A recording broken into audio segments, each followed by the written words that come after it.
네, 석괴전이죠. 그 석괴전은 어떤 의미냐면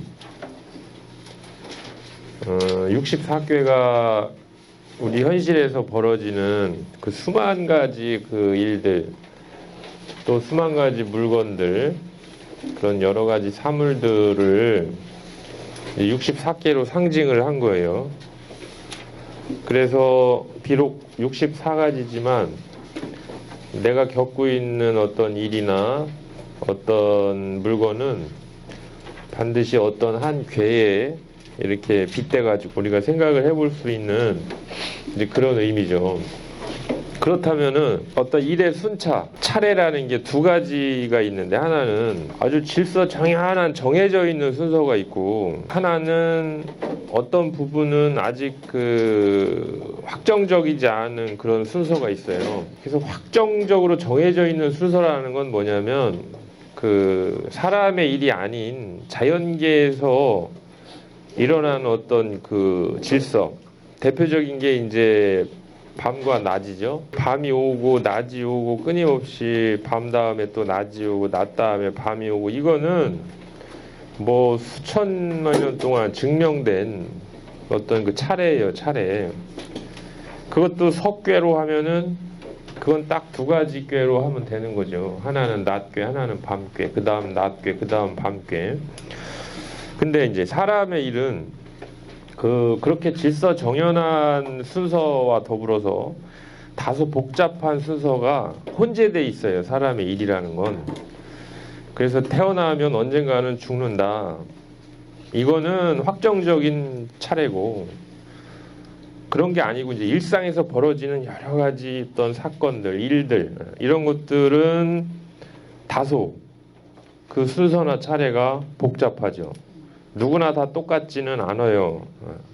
다소 이렇게 그 차이가 있기도 하고 하지만, 그래도 차례를 어떻게 순서를 매기든 간에 그 순서를 매기려고 쓰는 그 돌은 64가지 돌밖에 없어요. 64가지밖에. 그거 갖고 순서를 매기는 거예요. 수열로 치면은 뭐 여러 가지 경우의 수가 있겠지만, 어쨌든 중요한 거는 64개를 벗어나서 그 차례를 만들지는 않는다. 다시 이야기하면 미래의 어떤 순서를 우리가 결정을 하는데 점을 치는 방법도 있지만, 또 하나는 직관이라는 게 있는 거예요. 그래서 이 석괴전은 점을 쳐서 미래에 일어날 순서를 알아내는 게 아니고 이치를 터득해서 딱 알아내는 거예요. 이치를 터득해서. 굉장히 그 아주 격조 높은 그런 글이라고 보시면 돼요.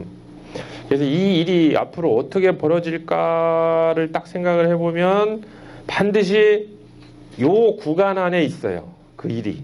지금 현재 내가 고민하는 일이 어떻게 이게 전개될까라는 게 궁금하면 반드시 이 석괴전 중에 딱 두 궤 사이에 분명히 존재하고 있는 거예요.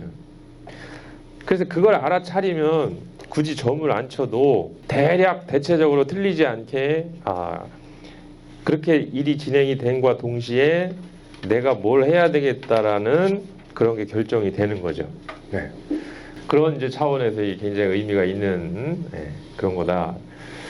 방식은 여전히 그 64꾀의 그 순서가 왜 그렇게 64꾀가 차례가 됐는지를 지금 공자가 그 이치에서 이치로 설명을 하는 거예요. 이거는 이치에서 이치로. 왜 건곤 다음에 둔꾀가 오고, 그 다음에 왜 몽꾀가 오고, 몽꾀 다음에 왜 숙꾀가 오고, 이런 거를 이치에서 이치로 연결한 거예요. 처음에는 이제 그랬네. 있을 유자, 유천지. 천지가 먼저 이제 있었다. 상천하지. 그 이제 상경도 건괴, 곤괴, 하경도 뭐 상하경, 그리고 계사전 다 이거 요 안에도 이제 벌어지는 일이죠. 요게 있고 하늘이 있고 땅이 있고, 그리고 이 사이에서 이제 만물이 이제 생성이 됐다 이런 거죠. 만물이 나왔는데 그러다 보니까 이 천지 사이에 이 영이라는 건 이제 찼다는 거잖아요. 이게. 찼다. 이렇게 하면 꽉 차 있다. 그래서 이 천지 사이에 꽉 차 있는 것은 유만물이라.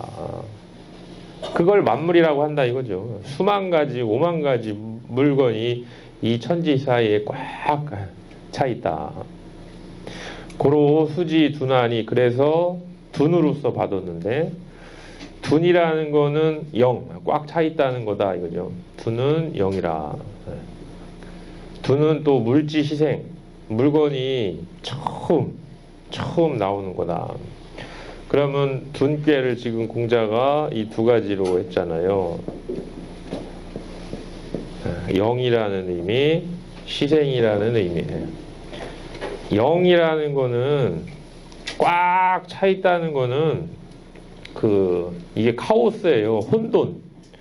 섞여가지고 이 천지 사이에 섞여가지고 꽉 차 있다는 거는 이게 결국 차 있는 게 어디에 차 있겠어요. 그래서 이제 이 땅에 수만 가지, 오만 가지 물건들을 다 이제 품고 있는 그러한 형상. 그 글자도 이제 에베링자하고 비슷한 거죠. 잉태한다는.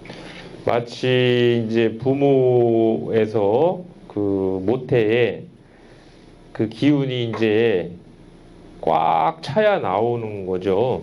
그 모태가 어머니 배가 이제 그 전기를 받아들여서 그것이 10달 동안에 이렇게 커지면 만삭이 꽉 돼야 나온다 이 얘기예요. 요 그림이에요. 그래서 영천지지간자. 그러면 거기에는 생명이 이제 수많은 어떤 생명체가 거기에 들어있게 되고 그것이 이제 꽉 다 부풀어 올라가지고 이제 막 나오는 그러한 때다. 그러면 술의 둔께는 이런 때구나. 그게 이제 그 처음에 어떤 음양이 만나서 무언가 제3의 그런 그런 어떤 태동을 만들어내고 그리고 그것이 이제 꽉 다 차가지고 처음으로 나오려고 하는 그러한 때다. 그래서 이게 흙이지. 이 땅에서 이게 이제 만물이 요게 차 있는 거죠. 요까지가 차 있는 거예요.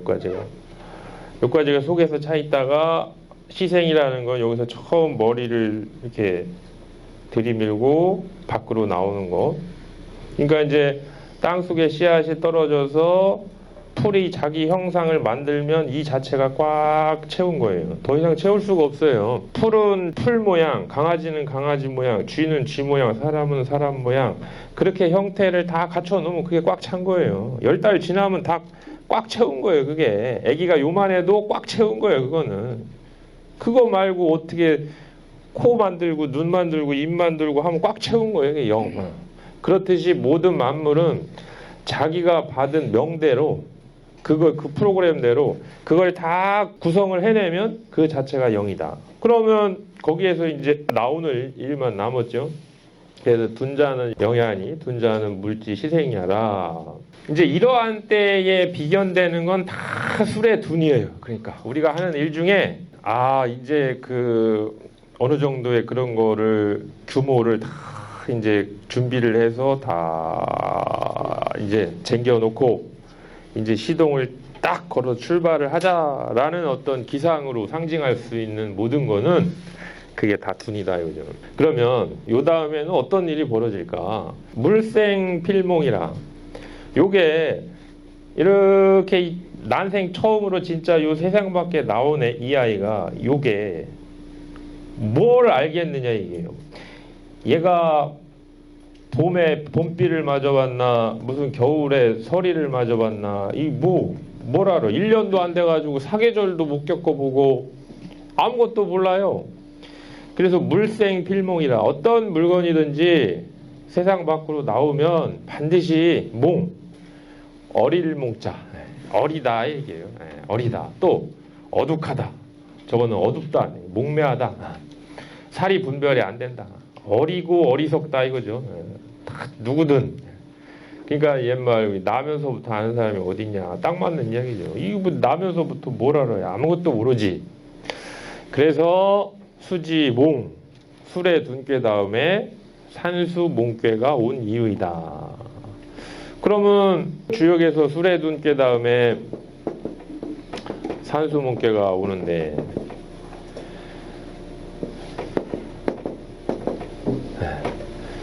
이렇게 이제 진행이 되는데 이 어떤 의미가 뭐냐. 아, 이런 의미구나. 뭐든지 처음에 나오고 처음에 시작하고 처음에 이렇게 하면은 그게 그 익숙하지도 않고 모르고 무지몽매하고 해가지고 그런 상태라는 거구나. 이런 거죠.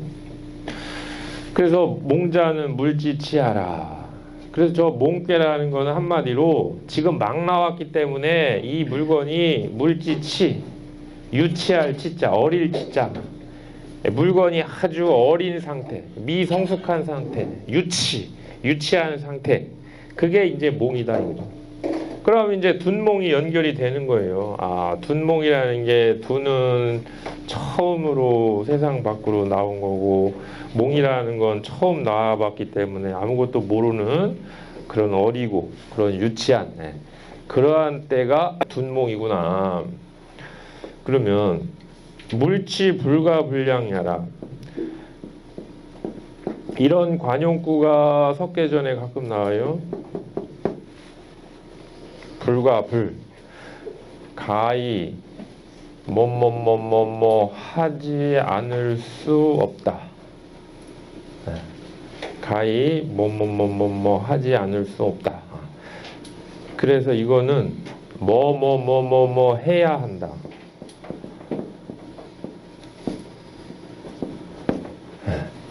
어떤 당위적인 그런 의미가 있기도 한 거예요. 그러면 물생, 그 물치, 물건이 어리다고 할 때 어떻게 해야 하겠느냐 이거죠. 그 어린 핏덩이를 어떻게 해야 하겠느냐. 양육.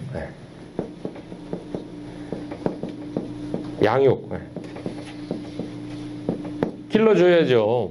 그 아이를 이제 막 그 뱃속에서 나왔으니까 할 줄 아는 게 아무것도 없죠. 뭐 그 아이가 자기 손발로 할 줄 아는 게 아무것도 없어요. 그래서 이제 씻겨주고 먹여주고 다 여기에서 이제 어떤 그래야 되지 않겠느냐. 불가불량. 이거 뭐 사람만 그러나요? 다 동물도 그렇고 다 자세히 보면은 그 어떤 생명이 처음 나오면은 모든 생명들은 다 나오면 유치하기 때문에 그 당시에는 이런 어떤 잘 길러줘야 한다는 그런 게 그 다음에 이제 따라오지 않느냐. 그래서 숙괴로서 받았으니 수자는 음식지도야라. 수자는 음식의 도이다. 수천수 음식지도. 산수문께 다음에 산수문께는 이제 어리다, 목매하다. 그 다음 께가 수천수거든요. 수천수.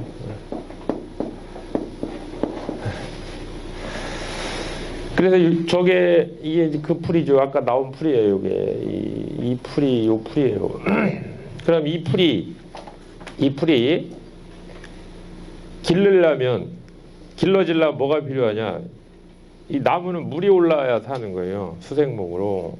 물이라는 건 어디서 내려오는 거냐? 저 하늘에 뭉게 구름에서 구름이 옮겨가지고 비를 만들어 내리는 거란 말이에요. 요게 필요한 거예요. 요게 이걸 길러주려면 얘가 있어야 돼요. 이 비가 있어야 된단 말이에요. 그래서 왜? 이 비가 얘한테는 음식이에요. 풀한테는. 풀뿐만 아니고 모든 생명은 우러받아 산다고 하는 것처럼 이게 음식이에요. 인간도 마찬가지로 비가 안 내리면은 죽는 거예요. 가장 중요한 음식이 물이기 때문에. 그래서 일화일수 서경에도 보면 오행 중에 처음이 수고, 그 다음에 인간이 해야 되는 가장 필수적인 첫 번째가 일화일식, 먹어야 산다. 그래서 이 어린 존재는 뭘 기다리냐? 엄마가 젖주기를 기다리고 음식을 기다려요. 비가 오길 기다리고 저게 빨리 좀 왔으면 좋겠다. 내가 말라 죽겠다. 배고파 죽겠다. 다 이게 가장 음식인데 어떤 음식이 옵션이 아니다. 필수품이라는 거예요. 문제는 이게. 그래서 기다리는 까짓 거 없어도 되는 거면은 마음 딱 접고 안 기다리지. 뭐 하려 기다려요. 근데 그럴 수 있는 게 아니에요. 이거는 내가 기다리고 싶고 뭐 포기할 수 있는 그런 게 아니에요. 이게 없으면 죽는 거예요. 이건 필수예요. 필수적인 음식이에요. 그래서 기다리는 거예요. 그러니까 수지수. 그래서 숙계로서 받았으니 기다린다는 숙계. 왜? 음식이니까. 마시고 먹어야 내가 살고 있는 이런 거니까. 그래서 이 선비라는 게 그런 사람. 세상이 단비를 기다리듯이 세상에 없어서는 안 되는 그런 사람이 좀 되라라는 게 이게 유학이고 이게 선비유자예요. 그 이제 음식들도 알아. 그런데 이제 수천숙계 다음에 천수송이 와요. 천수송은 하늘과 물이라는 거는 서로가 등지는 거예요. 움직임이. 이 하늘은 위에 있고 물은 윤하 아래로 흐르는 성질이 있기 때문에 서로가 의견이 맞지 않아요. 하늘은 위라고 이야기를 하는 거예요. 이게 물은 아니래.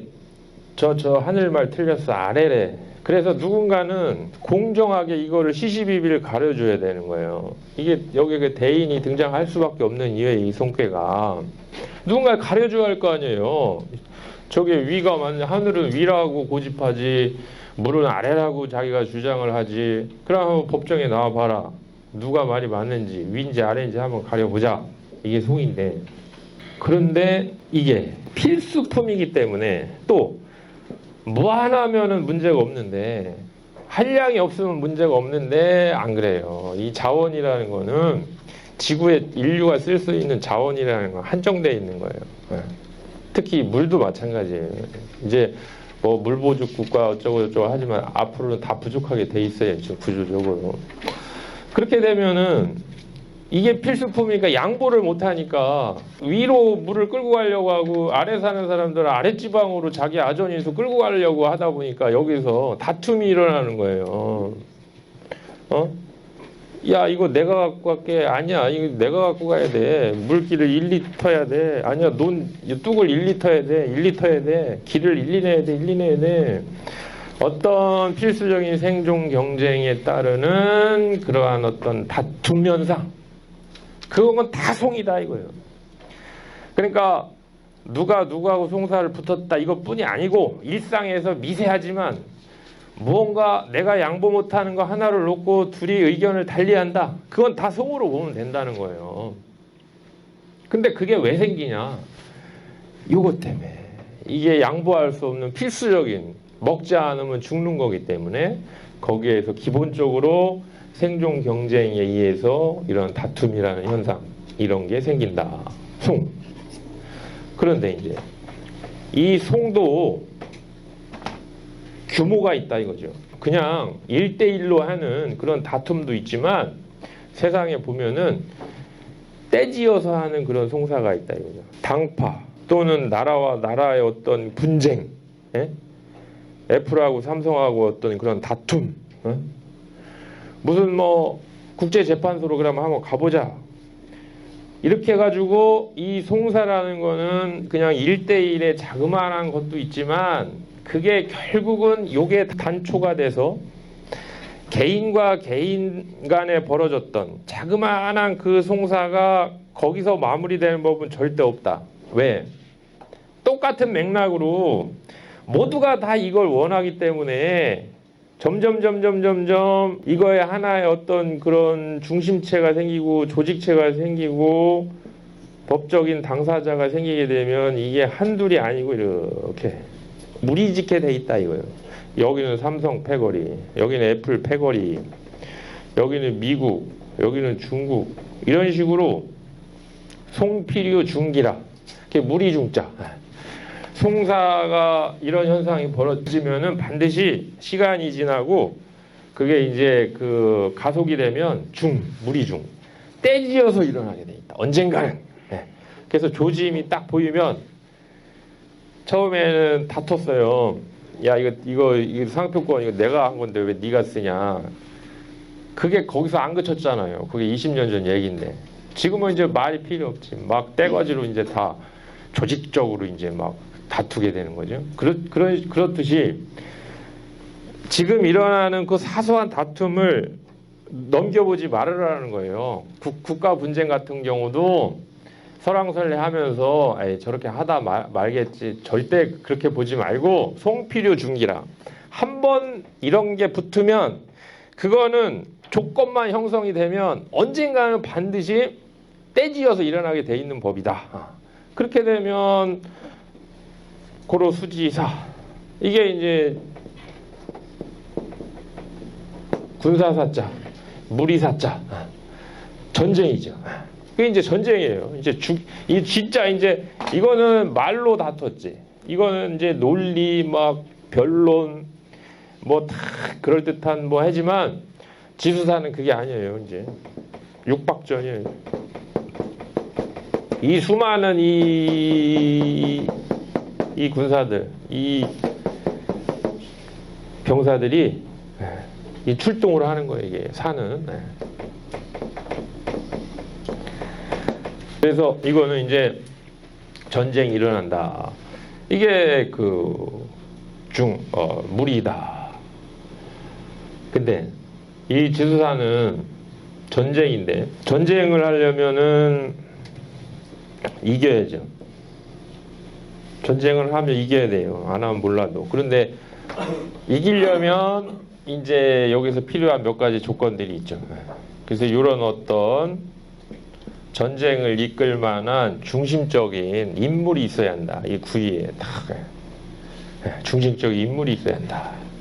그래서 전쟁에 이기려면은 중심이 되는 인물이 능력이 있어야 한다. 강중이죠, 이게. 그 중심에 서서 군대를 지휘를 하고 전쟁을 이끄는 그 사람이 능력이 있어야 한다. 그러면서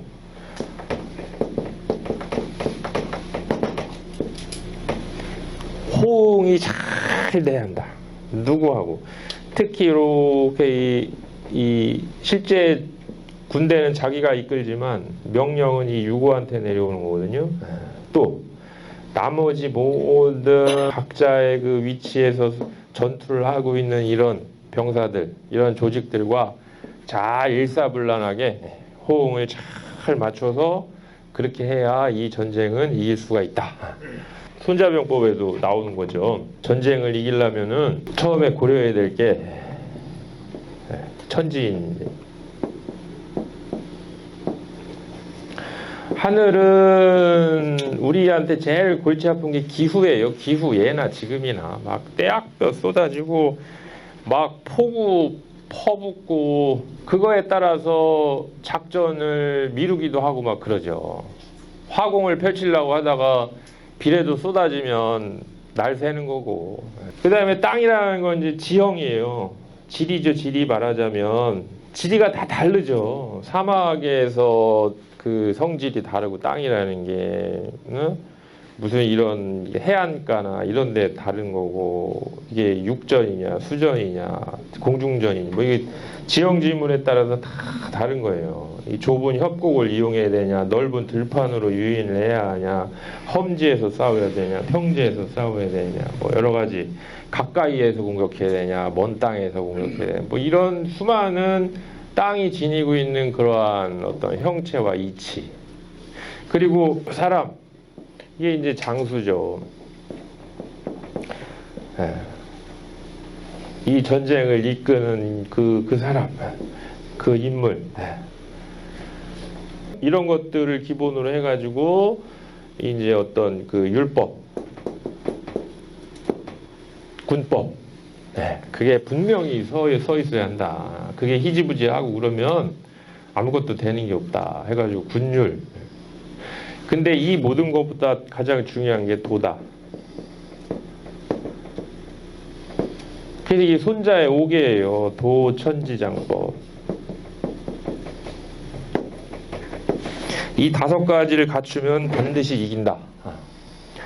근데 가장 중요한 게 뭐냐면 도라는 거예요. 근데 이 도가 뭐냐면요, 거기에 손자병법에 보면 이렇게 돼 있어요.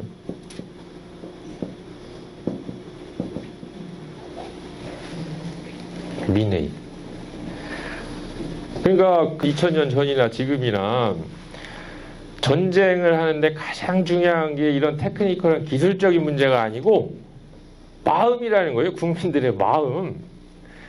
정말 이 전쟁을 우리가 적극적으로 참여를 해야 되겠다라는 그런 마음이 느껴져야 하는 거지, 뭐 지들만 저기 하려고 하는 거지 저 전쟁 내가 뭐하러 참가해, 일체 안 하는 거죠. 옛날에 그 은나라하고 주나라하고 싸울 때 그 무왕이 별로 힘을 들이지 않고 접수를 한 이유가 뭐냐, 은나라의 병사들이 3분의 2가 마음이 돌아서가지고 칼도 되기 전에 그냥 다 이 칼의 방향을 바꿨다고 이렇게 그 기록이 돼 있어요. 이거 있으면 뭐해? 이게 돌아섰는데 지금도 마찬가지잖아요. 선거 뭐 태길 잘하고 무슨 뭐 다 인물 좋고 뭐 그 지역 혼해도 이거 떠나면 다 꽝이에요. 그래서 생사를 같이 하고자 하는 마음을 도라고 했어요. 손자는 기꺼이 이 전쟁에 대해서 내가 생사를 같이 하고자 한다라는 마음이 있으면 이건 반은 끝난 거다 그랬어요. 그래 이제 지소사는 무리인데 전쟁이죠. 전쟁. 무리가 이제 떼지어서 전쟁을 하는데 중필요소비라. 그 수많은 이제 무리들이 있으면 반드시 필요소, 이것도 이제 관용이에요. 아까 불과 물 이런 거는 계속 나와요. 그러면 이거 이제 필연적으로 이렇게 되면 필연적으로 뭐뭐 한 게 있다 이제 이런 거죠. 그러면 그 수많은 무리가 있으면은 그 무리들이 유소비라. 왜 모였느냐 이거죠. 그 무리들이. 무리들이 뭐 하려고 모였느냐. 그게 다 이제 도울 빚자. 돕는 거예요. 이거는 사람이 둘인데, 사람. 원래 사람은 이렇게 생기고, 옆에서 보면 이렇게 생기고, 위에서 꼬부라고 있으면 이렇게 생기고, 이렇게 있으면 이렇게 생기고, 이거 다 사람이에요. 이거. 뭐 이런 사람이죠. 그게 이제 요 사람하고 요 사람 둘이 이렇게 나란히 있네. 그 나란히 있으면 비교가 돼요. 혼자 있으면 비교가 안 되는데. 그래서 견줄비. 그 다음에 왜 둘이 이렇게 붙어 있을까? 친한가 보다. 친할비. 그리고 서로가 이제 이렇게 가까이서 서로가 이렇게 주거니 받거니 해서 협조하고 도와준다. 그게 도울비. 이렇게. 그래서 이제 견준다, 비교한다. 그 다음에 이제 친한다, 돕는다 이런 거예요. 그러면 이제 그 무리들이 모여가지고 서로 협조를 하고 돕고 이제 그런 것이 있다. 그래서 수지 비로써 받았다. 이렇게 비라는 거는 협조하고 돕는 거다. 지수사는 이 구의를 중심으로, 구의는 군사예요. 장수. 이걸 중심으로 움직이기 때문에 이런 건 다 병사들이고, 비괴는 구호를 중심으로 하기 때문에 이 구호를 중심으로 다 협조를 하고 돕는 그런 의미로 이제 그 이야기를 한 거예요. 여기는 구의가 무리를 통솔하는 의미고, 여기는 이제 전쟁에서 승리를 하면 예전에는 다 땅 하나씩 받아요. 봉토, 봉읍. 그래서 이제 강태공이 제나라를 받듯이 다 전쟁에서 이기고 나면은 이제 딱 하나씩 떨어지죠. 그러면 그 왕으로 추대돼서 그걸 이제 건국을 하고 하느냐고 다 협조를 하고 이렇게 하는 거예요. 그게 아주 좋은 꾀죠.